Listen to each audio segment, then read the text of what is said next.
Hey everybody, welcome to Girls Gone Hallmark, a bonus episode from Long Story Short, the podcast. I'm Megan, I'm Wendy. and today we're discussing Two for the Win, part of Hallmark's New Year, New Movies series. It's so hard for you not to say Winterfest, isn't it? It is. It's always going to be Winterfest to me. If you are new to our podcast, you can find more from us at meganandwendy.com. You can find all of our podcast show notes there, as well as tons of regularly updated blog posts. We'd also love it if you'd hopped on over to our Facebook group, which is Long Story Shorties. And you can follow us on Instagram for more real-time interaction, where we are at Megan and Wendy LSS. Also, send us your emails. We are at meganandwendy@gmail.com. We love to read them. We read every single one of them. And sometimes we even share them here on the podcast. Speaking of which, we do have an email from this week, and this movie has some info about a New Year's resolution, and this email is from Scott, who says, "You guys are a kick. I and a number of my friends are Hallmark movie watchers. I was a writer wannabe, and as an INFJ, Myers-Briggs personality type, I tend to break things down along with watching for enjoyment. When I joke about Hallmark Christmas movies, it goes girl meets boy, girl hates boy, girl gets involved with boy, falls in love, they break up over something crazy at 1 hour 46 minutes, make up 2 minutes later, kiss, and it snows. So I just listened to you for the first time for a New Year's resolution. FYI, the writer must have been from the Chicago-Milwaukee area, since in Gurnee, Illinois, approximately halfway between the two cities, there is a Six Flags. And yes, there is a Milwaukee Pro minor league AHL team. And yes, you do wear a bathing suit, mainly to do the polar plunge. Speed dating was more a 90s thing before internet dating, and there's now a thing called Let's Do Lunch, where they get a bunch of singles together for a lunch. That's really interesting about speed dating being pre-internet dating. I mean, I could see how that works, but internet dating started when? Late 90s? So Match.com launched in 1995, which is earlier than I would have guessed. Wow. I met my husband on the internet we got married in 2005. We met in 2004. We met on eHarmony. Wait, stop right there. You met in 2004 and you were married in 2005? Yeah, we met. We got married How did 1 year and 1 week later. So 53 weeks. How did I not know this? Holy moly. Yep, we got engaged 6 months after we met, and we got married 6 months after that. Dang. I didn't think we would get married so fast, because at the time we were both teachers, and, you know, teachers, like, you kind of have to get married in the summer because it's hard to take time off and blah, blah, blah, blah. And I was like, there's no way we can plan a wedding in 6 months, because we got married February 1st. And my mother, who was like, I can plan a wedding in 6 months. If you want to get married this summer, you can get married this summer. And otherwise, we would have been engaged for a year and a half, probably. So, yeah. We got married on my mother's birthday, because that was the one day available at our chosen venue. And, yeah, thanks to Kathy. Otherwise, there's no way we could have planned a wedding that fast. Wow. I say that, obviously, you can plan a wedding in 6 months. A wedding does not have to be a major production. I had a major production wedding. I was going to say, I'm surprised that you were able to get your venue 6 months out. I'm shocked. I think they must have had a cancellation. Wow. Yeah, because I would imagine that particular venue is typically booked. But yeah. Y'all, Megan had a super bougie wedding. Not that I was there, but just where it was at, knowing the locale. Yeah, super bougie. Another fun fact about my wedding. You know, my dad, father of the bride, gives the speech. And about a week before the wedding, my mom and I said, hey, have you figured out what you're going to say? And he goes, I thought I'd just say, like, hey, guys, thanks for coming. And my mom and I both go, hey, guys. So my dad was like, challenge accepted, and then gave this like 15-minute stand-up comedy routine as his father of the bride speech, which people still to this day talk about. And I guarantee you, if social media had been a thing in 2005, it would have been on the internet. It would have been a viral video. Yeah, it was one of the high points of the wedding, aside from the actual marriage. That's nice. I'm still shocked that you got married 1 year after. I was a baby. I was a Wow. baby. Did you guys live together before you got married? Not for a single moment, no. Whoa. We bought Wow. a house. I don't remember, maybe May we bought the house. We got married in August, and I lived there myself. And then my husband moved in the day we got married. Oh my gosh. Yeah, That's he did crazy. not live there prior to that. We're going to have a full conversation about this on our other podcast, I think, because this is blowing my mind. Send us your wedding-related questions, meganandwendy at Wow. gmail.com, and we will chat about them. Thank you for the intel, Scott. It is really interesting to me to think about the timeline of speed dating. Okay, speed dating officially began in 1998. So technically, online dating predated speed dating, but perhaps I wouldn't say the online dating boom happened for a while. I think in 1995, meeting someone online was still like, you did what? Taboo. Yeah. Even when I told my dad in 2004 that I met someone online, he was like, you did what? For a long time, I would tell people we met at an Angel game because that was technically true. That's where we met Because, in person for the first time. oh, in a very large crowd of people. Yes, because I was still myself 16 years ago, very cautious, and brought a friend with me on that date, by the way. Awkward. Hold on, there's more to that story. Oh my gosh. I didn't actually Please. bring a friend. It's a long story. We'll for another time. Please, I have to hear it. We'll definitely do this on the regular podcast. And we can talk about how my dad swore at my husband. First time they met in person. Oh my He said, God. "Get the F off my boat." Oh, All my true goodness. stories. So, Oh, wow. okay. That answers a lot of the questions that came up in our New Year's resolution episode. And if you haven't listened to that, we would invite you to go back 1 week and listen to our episode with Callie from Hallmark's The Spot, because that was a really fun episode to record. Wendy hated the movie. I really enjoyed it. I would encourage you to pop back, give it a listen. Also, a quick note about our episodes with guests. We were lucky to have our friends Marianne Canada and LaShawn Wiltz record episodes with us. And 100% our fault, my fault really, because I'm the one who downloads the audio. We had some audio issues there. We have learned a lot, and I have in fact since been able to clean up that audio even more than we were originally able to. We have republished the audio, so the episodes for A Nashville Christmas Carol and Christmas in Evergreen Bells Are Ringing is improved. If you haven't listened to those, go back, give those a listen as well. Yeah, because Hallmark is showing those movies, I think, on every Friday right now, Yes. the Christmas movies. So I will definitely include them in our show notes. We've heard from several people who listen to the Hallmark episodes, even if you're not a Hallmark movie watcher. So if that's you, we would love to know that, because I can't really explain why that brings me so much joy, but it really does. Well, it means that they like us. That's right. Yeah. So this week's Nice. movie is Two for the Win, and I believe Wendy has a very long synopsis to go with this movie. I don't actually. The one I'm looking at right now is only one sentence. So I know, I was I'm being just- sarcastic. All right, here we go. Two for the Win. A world champion ski racer and local ski instructor find romance on the slopes as he returns home and prepares for the biggest race of his life. Let's do first impressions. Okay, you tell me yours. I quite enjoyed this movie.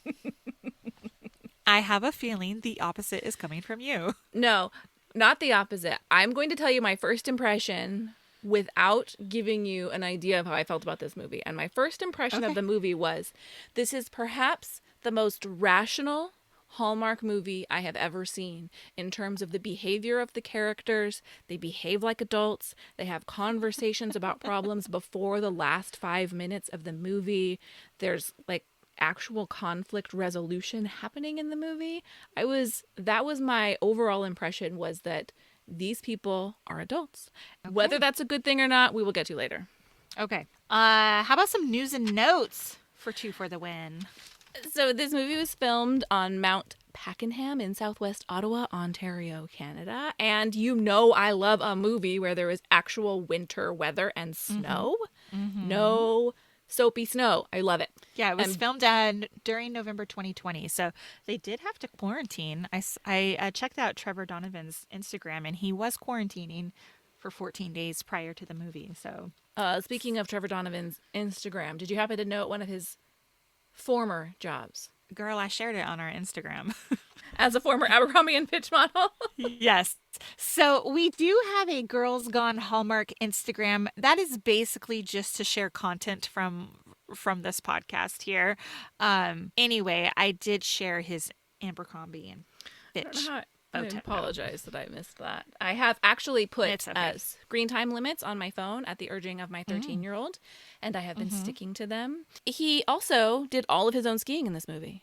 I know. I was pretty impressed by that, actually. I was too. Last note, he also played Teddy on the 90210 remake. Did you watch the 90210 remake? Not the reboot of the original cast, but the like Yeah, with brand new CW. people. Yes, I yes. saw a couple episodes and it didn't do it for me. I did not Yeah. notice the Teddy. I didn't watch the entire series, maybe the first season. I don't even recall if he was on it that season. But apparently he played a pretty big, significant role.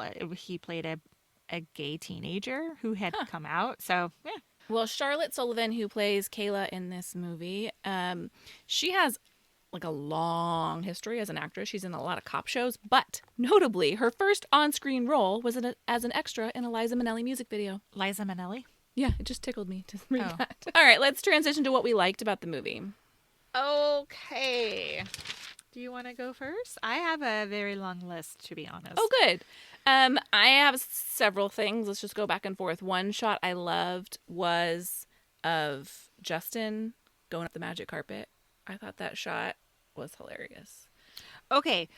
That was very funny. But here is some criticism. I thought this movie had a ton of similarities to another movie which we enjoyed a couple weeks ago, Taking a Shot at Love, where there was like this sports guy in rehab and the coach or the rehabber made them get involved in like the children's aged Yes. events, whatever.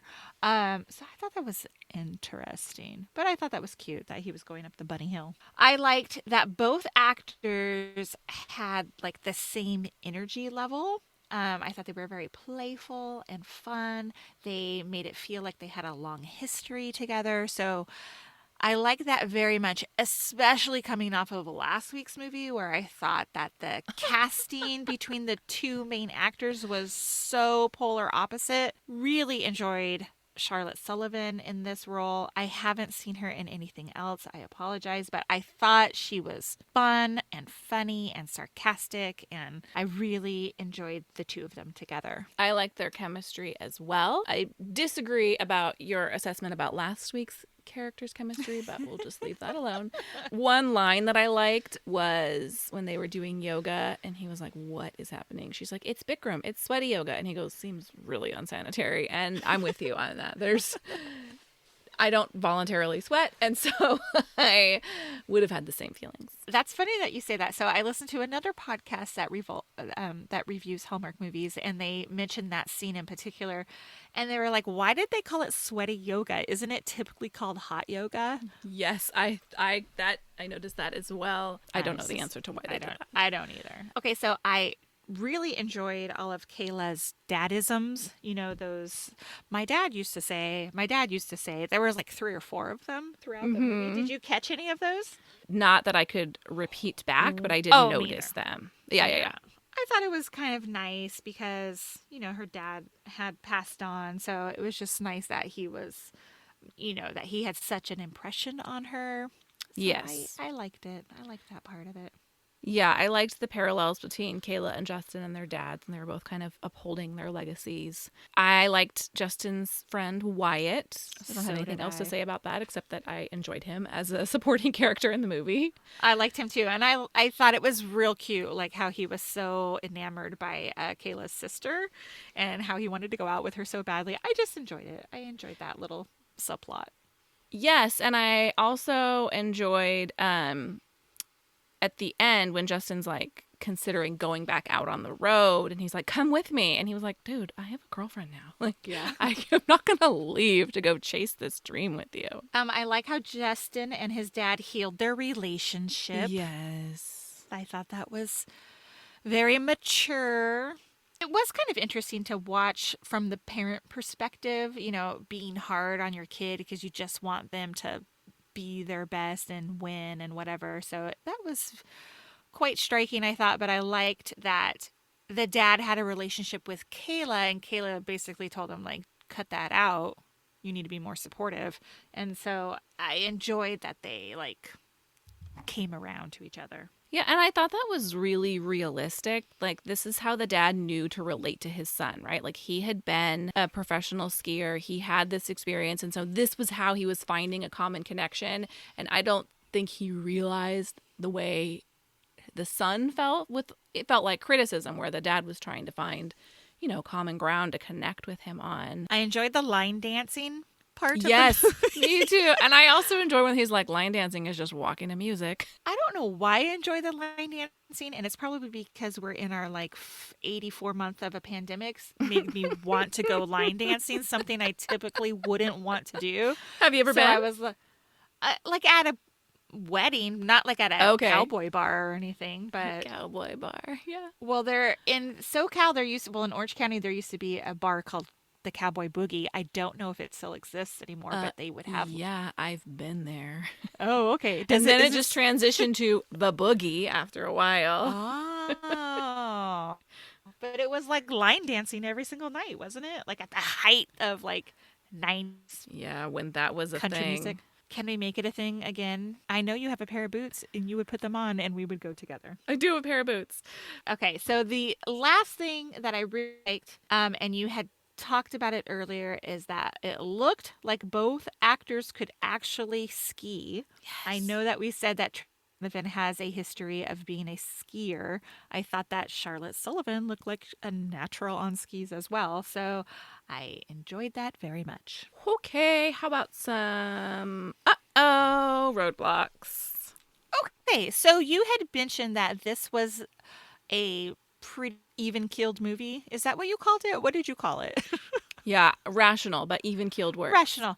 Okay, so there wasn't a lot of like super huge obvious roadblocks that would make this story just go left. The only real one, I have a couple here, but they're pretty minor. The other female skier that was in town at Winter Mountain, like she was watching Kayla and Justin. Like, what did she want to do? I thought she was trying to like sabotage.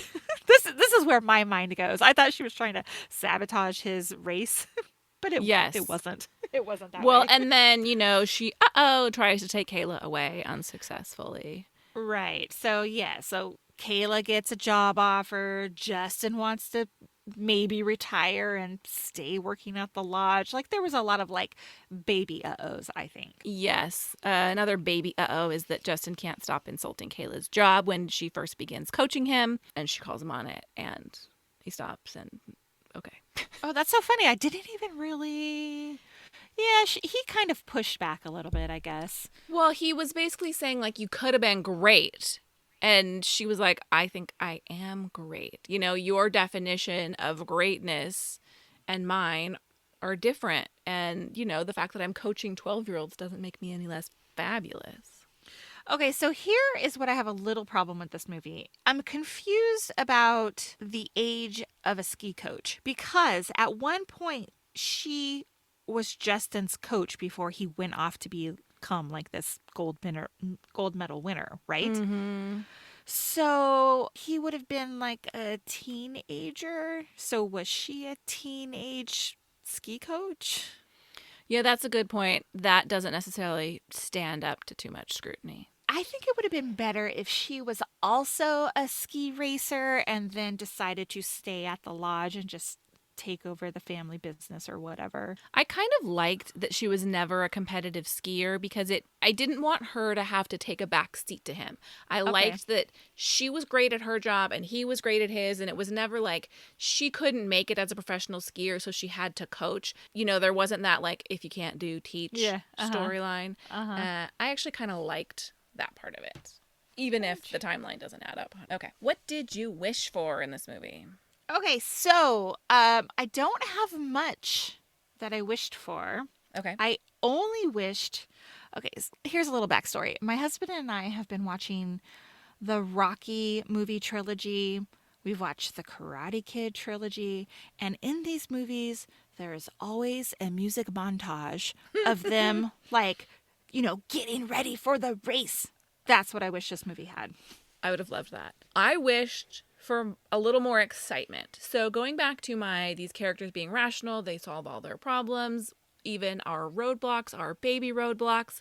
I think that makes for a perfectly enjoyable, if bland, movie watching experience. I liked this movie. There were attractive people. I enjoyed the characters. But there were several times when it felt like they were going to go for like high drama. Like when he's training with his dad right before the race and his dad's like, looks a little icy up there, and Justin's like, I'm gonna go for one last run, and you kind of think like he's gonna get injured, there's something bad gonna happen, and then they just go have a beer.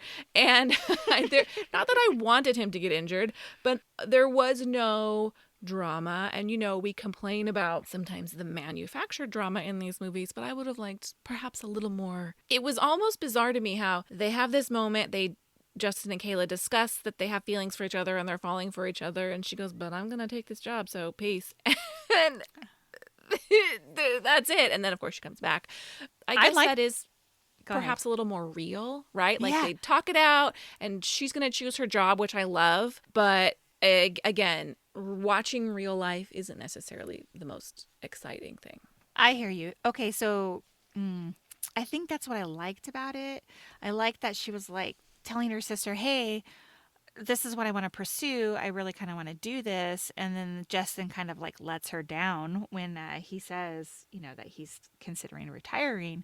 But then she gets the offer from the female skier. And I was like, awesome. Like, that's great. Like, here's your opportunity. And he was like, you have to go for it. So I like that he was like, oh, you have to go for it. Instead of like, well, right, our relationship's over. Future. Yes. I liked that he 100% supported her. I did enjoy that.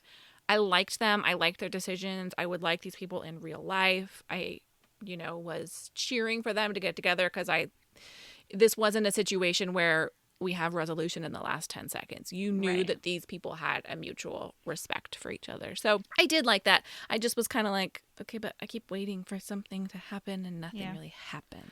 Well, even at even at the end, I think I was a little bit disappointed that she like was there on his race day and she got the other skier to train at Winter Mountain instead.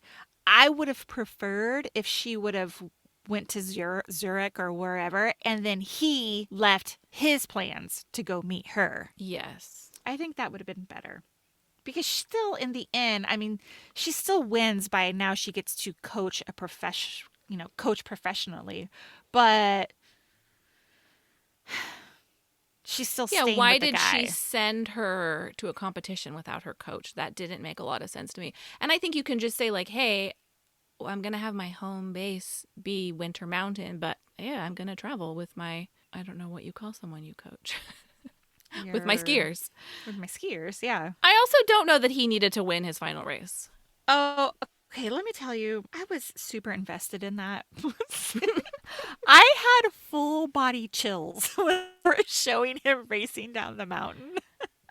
I was like, is he going to win? Is he going to win? I was so excited. But I do think it would have been better if he just came in second place. Because then it would have been like, okay, dude, it's time for you to retire.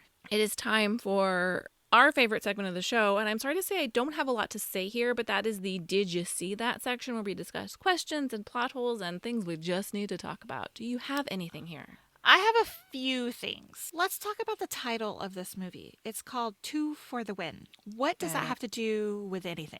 Other than it being catchy, I have no idea. Other than perhaps they're both winning, right? So he gets to choose what he wants. He's going to choose retirement. She finally gets to choose happiness in coaching a professional. It's a stretch. It's a super stretch for me. I'm like I'm just bothered by like those kind of things. This movie was based on a novel called Sleigh Bells in the Snow. Nope. Nope. That doesn't fit either. No, that just doesn't fit either. I know. So I looked up the book, and the synopsis of the book is completely different from the movie. So I was like, well, did the book inspire the story of the movie? I'm Well, super that happens a confused. lot. So if you'll recall Never Kiss a Man in a Christmas Sweater, that was also based on a book that I downloaded and started and haven't finished because I get easily distracted. But that is very different. The book is far more enjoyable. And the book is very different. So I think they take very loose interpretations of these books sometimes. Interesting. My only did you see that moment, and it's not even a complaint, it's the great leaderboard images. I was like, I'm watching ESPN. This is the freaking Olympics right here. I thought they did a great job of making it look like a real leaderboard. Yeah. Yeah.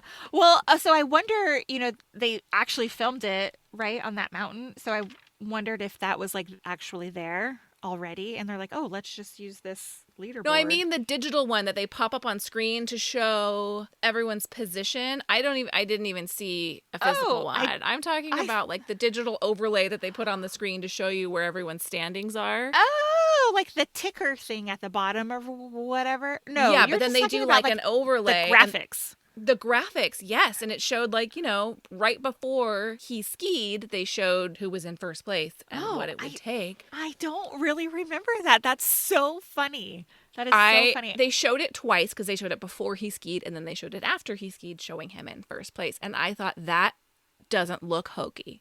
That was what I noticed. Like someone did their homework. They know what this is supposed to look like in a ski competition, and they did a good job. Did you notice they had their first kiss at 1 hour 12 minutes? Oh, I noticed that it was early. Oh, I wrote, are we actually having a conversation about what happens next without assuming that he's leaving and throwing a silent tantrum? Are we actually discussing the future with 30 minutes left to go in the movie? That's what I mean about this movie. It felt like they actually. There was something else, and I'm going to try to talk about this delicately. Uh-oh. Charlotte Sullivan's hair and makeup were so harsh I in thought the so.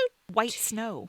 Okay, so our friend Callie has already reviewed this movie, and her biggest complaint was that whoever did Charlotte Sullivan's hair did her dirty because it was too blonde. It had like various shades of blonde and roots, which, okay, we're in a pandemic. Maybe she's not getting her hair done. Um, for me personally, I just thought her makeup looked so harsh, and I was like, she needs to warm it up. She needed a little bit of bronzer, and I get that we're in snow, but that doesn't mean bronzer doesn't exist. I just needed to warm her look up a little bit. Yeah, and if you look up Charlotte Sullivan, she has had every hair color under the sun. She is drop dead gorgeous. And I agree, they washed her out in this movie. That is a good summary of it. They washed her out. Yes. Okay, and one more. Did you see that? I really enjoyed the transitions from scene to scene where they would show the slopes and people skiing down the slopes. Yeah. And I thought, I don't know if it's called cinematography in a Hallmark movie, but I thought the cinematography was beautiful in this movie. I love the lodge. I love the mountain. I liked that everything basically happened in two locations. You were either on the mountain or on the lodge, and it felt real to me. It did not feel like a set. I enjoyed it a lot. I liked their fire pit scenes. The only negative I had to one of the scenes is when they did the fundraiser event when they were the silent auction, and it was supposed to be this like beautiful gala that they didn't call a gala, but there's one scene where you finally seen like a wide shot, and it's a very narrow little room that they're in. Yeah. And it's for filming purposes. I get it. All the crowd scenes. So in the opening scene where they're flashing back to a sports awards, and you've got this like tiny little red carpet crowd that they're trying to like hype them up. And A, we've got the limitations of filming a Hallmark movie, and B, the limitations of filming a movie in a pandemic. There were a couple of times in the final scene on the slopes where they had the big crowd gather around him. I think they tried to create the illusion of a crowd where they couldn't actually have one, much like we had the weird scene in the Nashville Christmas Carol where they filmed a live show in front of an empty audience. Yes. Yeah. It's really I'm curious to know how much of that is pandemic influenced and how much of it is budget. One last thought. Yes. I thought I would really hate Trevor Donovan. I've never seen him in a movie, a Hallmark movie. I've never seen him in anything. I thought he would be super douchey, and I actually quite enjoyed him. I liked him way more than I thought I was going to. I've definitely seen him at Hallmark movies before, but didn't have an impression of him formed prior to watching this movie, and I thought he was enjoyable. Me too. I had read a review that somebody was criticizing his acting skills, but that they blamed it on he doesn't get the depth of a material. Yeah, you can only do so much, right? Okay, let's get to the rating. What did you rate this movie? Upon completing this movie, I was like, this is a 4-star movie. This is one of the best. Hold on. I was like, this is one of the best ones I've ever seen. This is so good. I could watch it again. I told my husband, who did not watch this one with me, I was like, this was the greatest one I've ever seen. But that was on Sunday morning, and I've had a few days to think about it. And I think because of the fact that Kayla came back to Winter Mountain at the end, and some of the other little things, and comparing it to the one movie that I liked a lot, Taking a Shot at Love, I think I'm going to give this one 3.25 stars. Okay, look at you, Star Search. I know. This movie, for me, gets the exact same rating that last week's movie gets, which is a 2.5 stars. Get out! I enjoyed it. I wouldn't seek it out to watch it again. Oh! I found it a perfectly enjoyable way to spend 2 hours. I thought it was fine. Just fine, huh? I can't even believe you're giving it the same rating as last week's. Last I week's really movie was... liked last week's, and I think 2.5 is terrible. a perfectly reasonable rating. Just like I was prepping book reviews, and I give some books a 3-star out of 5, and I think 3 stars is a perffully serviceable rating, an enjoyable it's a perfect read. average rating. I agree. Average. Enjoyable. Not terrible. Lots of things are average. I don't know. I don't know what was hitting me so hard. I really liked this movie when I finished it. I'm glad you liked this movie because I was worried after last week that perhaps we were on a downturn. Like maybe we had turned a corner and the bloom is off the Hallmark movie rose. No. So I am very glad to hear that you enjoyed this movie. We're in the middle of a 5-movie series called New Year, New Movies. Again, bring back Winterfest. Next up, we have Hallmark's Love Ever After series, which is a series of 4 movies in February. Are you taking on the next 4 movies? Absolutely. Okay. You heard it here. We're not going anywhere. Bonus episodes for the foreseeable future. Yeah, I'm very excited to see them move through the seasons. Just I wanted to give you a little bit of an update. I was told that Winter in Vale was an excellent movie from last season, so I watched it. Have you seen this movie? It stars Tyler Hines and also Lacey Chabert. No, it's not Chabert. Lacey Chabert. And she inherits her uncle's house in Vale. Uh-huh. You haven't seen it? I have not. Okay, so I get that Tyler Hines is like well liked, and I loved him in On the 12th Date of Christmas. He was such a jerk at the beginning of this movie, and I was like, is that a typical role for him where he plays kind of a jerky character that comes around and ends up being the good guy? He was in a Christmas movie in 2019 with Kelly Pickler, and I am trying to remember. I think he might have played a jerk in the beginning of that movie who had to come around as well. Although that's not unusual for the dudes in Hallmark movies to get that placement because there has to be the conflict somewhere, right? They have to not like each other. There has to be a reason they come around. But yeah, that is a bummer because I enjoy him. Me too, but yeah, I think I'm kind of over that stereotype of men. Can't men just be like good guys? Let's create conflict somewhere else. All right, thank you so much for joining us for this episode of Girls Gone Hallmark, a bonus episode from Long Story Short, the podcast. Before you go, we would love it if you would drop into your podcast app and leave us a rating and or a review. That's how people find us. That's how people know about all of our great thoughts about Hallmark movies. And next week we'll be back with a winter getaway. The 4th. Very excited 5. about. Me too. The 4th out of 5 movies in the New Year, New Movies series. So until then, have a great week. We'll see you next time. Bye. Bye.